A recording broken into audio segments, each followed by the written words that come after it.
Belajar ilmu fardu ain. Macam kita semayang lah. Kenapa semayang? Fardu ain. Kenapa kita puasa? Fardu ain. Kenapa zakat? Fardu ain. Kenapa tutup aurah? Fardu ain. Belajar ilmu fardu ain. Samalah. Wajib atas masing-masing. Tak belajar besar-besar. Jawablah. Fardu ain. Allah. Aku nak ngajar kamu boleh fardu ain. Mari aku ajar kamu fardu ain. Ya gitu. Sedap bunyi. Oh, kita belajar fardu ain lama dah. Kita boleh ngajar fardu ain. Nak fardu ain tauhid, mari rumah saya. Fardu ain fiqh, mari rumah saya. Fardu ain tasawuf, mari rumah saya. Dah. Sebut je ilmu fardu ain, balo. Balo. Sebut ilmu fardu ain. Sebab apa? Dia kata kita jahil tu. Dia memang mujahil sungguh. Susah. Tapi kalau Tuhan kehendak Tuhan menyesatkan seseorang, sebut kata wajib fardu ain dosa besar tak belajar, akidah salah dosa besar yang lain, semayang tak sah dosa besar yang lain, hati riak, wujud takwa dosa besar yang lain. Semayang ni bukan hukum, bukan pada syarat panggil semayang belaka. Semayang dengan ilmu berpanggil semayang. Berjemaah dengan ilmu berpanggil semayang. Berjemaah rajin. Belajar tak syarat berjemaah fardu ain tu. Sama kalau orang perempuan pula. Orang perempuan ni berjemaah fardu apa? Fardu kifayah. Orang perempuan ni tidak ditutup berjemaah. Cuma lebih afdal bagi perempuan tua-tua berjemaah di rumah, di masjid daripada seorang diri di rumah. Tu. Lebih afdal perempuan yang tua, yang sudah tidak ada bisa. Ni marah pula wacik-wacik. Bisa warna wacik. Hak bisa macam mana? Tanya ayah haji. Ayah haji dia tahulah. Hak mana perempuan tua yang ada bisa. Yang jangan. Masa muda dia ratu cantik. Masa muda dulu. Ramai orang lelaki kapur tu minat ke dia. Orang lelaki kapur minat ke dia tu bini mati dah masing-masing. Jadi mak haji ratu cantik ni tok laki mati juga. Ayah haji hok gila ke dia masa muda ni bini mati juga. Lilah mata ayah haji. Mana mak haji jangok ni. Tak mari sejik ke hari ni. Ni.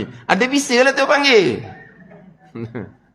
Tak nak cerita macam mana. Ada makcik tu tanya. Ustaz nak tanya Ustaz perempuan tu ada bisa tu macam mana? Oh, tanya ayah haji lah kata. Tanya ayah haji. Mana perempuan tu ada bisa? Tak boleh lah. Nak mari juga perempuan tu ada bisa ni. Kena pakai purdah lah. Kata bisa. Dan ni memang ayat kita. Mana perempuan yang tak ada bisa dah, mari dah keadaan pakaian biasa, lebih afdal berjemaah di masjid daripada seorang diri di rumah. Tu je. Daripada seorang di rumah. Ada rumah, ada cucu balik. Berjemaah dengan cucu. Afdal berjemaah dalam bilik dia lagi. Dia berjemaah di masjid. Walaupun dalam bilik tu, makmum seorang je cucu. Di masjid, makmum ratus-ratus. Tetap afdal jemaah di dalam bilik dia. Dan berjemaah di masjid. Sebab berjemaah ni, makmum seorang, makmum dua orang, fadilat tak sama. 27 belaka. Pada ni. Dia panggil apa? Sama kaman, la kaifan. Sama fadilat 27. Tapi dia punya kualiti dia. Kuantiti sama. Makmum seorang, makmum 100 orang, fadilat 27. Mana apa tu? Kuantiti bilangan sama. Kualiti tak sama. Jadi makmum seorang, makmum dua orang, fadilat dia tak sama. Berjemaah di masjid, makmum ratus. Berjemaah dalam bilik perempuan tua tadi, makmum seorang. Tetap afdal dalam bilik dia. Ni gitu. Pandai ni. Yang mari masjid sebab apa? Kalau maghrib isyak, nak belajar. Itu cerita lain. Itu cerita lain. Tua ke, muda ke, ratu cantik ke, tak kira. Kalau bab belajar, kena mari belajar belaka. Bukan bab jemaah, bab belajar. Jadi perempuan berjemaah tidak dituntut. Tapi nak berjemaah untuk dapat fadilat. Fardu ain kena belajar syarat berjemaah. Belajar tak fardu ain syarat berjemaah? Tu ilmu, tu ilmu. Berjemaah tu amal. Berjemaah tu amal. Amal untuk dapat fadilat. Amal untuk dapat fadilat. Ilmu macam mana? Tu fardu ain. Fardu ain. Tapi kalau Allah kehendak berhidayah, terbuka hati. Mudah-mudah je. Kalau Allah kehendak bahawa menyesat oleh Allah akan sesiapa, nescaya Allah akan jadi dadanya, sempit tak terbuka pun, tak nampak pun bab hukum. Kewajipan belajar fardu ain, haram dosa besar. Kalau tak belajar ilmu fardu ain, awak tak tahu je. Tapi nak buat amal sunat. Ni.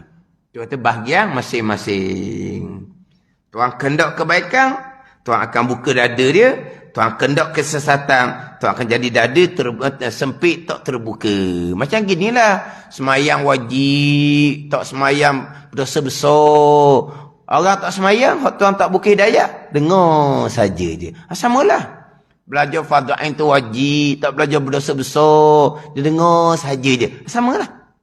Kalau tak hidayah, samalah. Macam orang yang tinggal semayang. Mudah semayang tahu dok berdosa besar, dia tahu. Tapi dia buat senyap, dia orang nasihat dia. Kalau tak marahlah dia senyap je. Sama juga dengan belajar.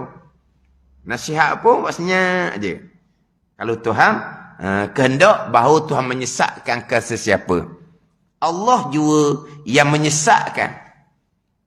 Sesiapa yang dikehendakinya, dikehendaki oleh Allah akan sesat. Dan ia ya Allah juga menghidayahkan kepada siapa yang dikehendakinya, dan Allah akan hidayah. Dan ia ya Allah lebih mengetahui dengan sesiapa yang boleh hidayah. Allah mengetahui pada azal siapa yang akan dapat hidayah. Dan Allah menentukan, menghendaki pada azal siapakah yang akan dapat hidayah. La yus'alu amma yaf'alu wa hum yus'alun. Jangan ditanya akan pekerjaan Allah Subhanahu wa taala. Maka kita semua yang akan ditanya oleh Allah pada hari akhirah. Gitu jelah. Kenapalah Allah tak hidayah pada semua orang? Kenapa ni kalau masa sekarang kita ahli dunia yang Allah kehendakkan kesesatan dengan kekufuran, 3/4 ahli dunia. 3/4 ahli dunia kehendak Allahnya sesat dalam kekufuran. 3/4 ahli dunia. Bukan ke Malaysia lah, ke ahli dunia 3/4. Kalau Allah kehendak mereka 3/4 ahli dunia ni kafir pakai mati, 3/4 ahli dunia bilion sekarang ni kekal neraka Allah Subhanahu wa ta'ala. Itu kehendak Allah. Jangan ditanya akan pekerjaan Allah. Yang kita berpegang di akidah, apa yang Tuhan kehendak, baik ataupun jahat, kesemuanya ada hikmah belaka. Apa hikmah? Hikmah adalah rahsia kerajaan Allah Subhanahu wa ta'ala. Dan selawat dan salam atas penghulu sekarang Rasul Nabi Muhammad sallallahu alaihi wasallam. Wallahu a'lam. Bismillahirrahmanirrahim. Alhamdulillahirabbil alamin.